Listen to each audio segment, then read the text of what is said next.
He was paid to watch over inmates, but tonight a Maricopa County detention guard is now in jail himself after investigators say he tried to smuggle drugs to prisoners inside the Lower Buckeye Jail. Today, Sheriff Penzone said he was disgusted with the arrest of one of his deputies and is now taking action to try to stop the flow of drugs into the Maricopa County Jail. Team 12's Jonathan McCall picks up the story from there.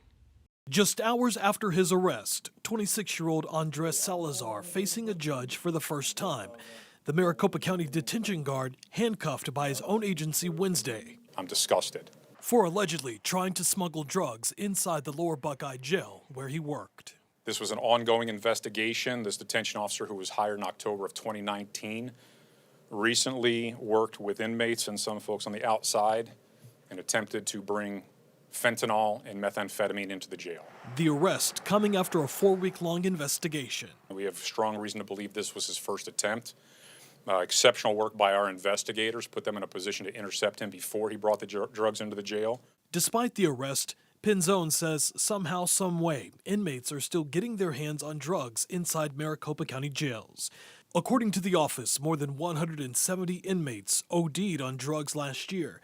17 inmates died while in custody from drug overdoses.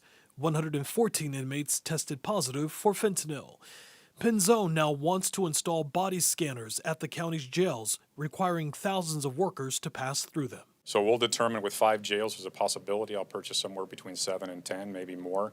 And as I said, the price point on those is going to be anywhere from, let's just say, $150,000 to $250,000 per unit. Penzone says the investigation is still ongoing. So far, no other members of the sheriff's office, he says, have been identified. There are other tentacles to it. Meaning, are there other folks inside the jail that need to be indicted, and are there people on the outside that we can identify? Salazar now faces 3 felony counts in connection to this investigation and is being held currently on a $20,000 bond.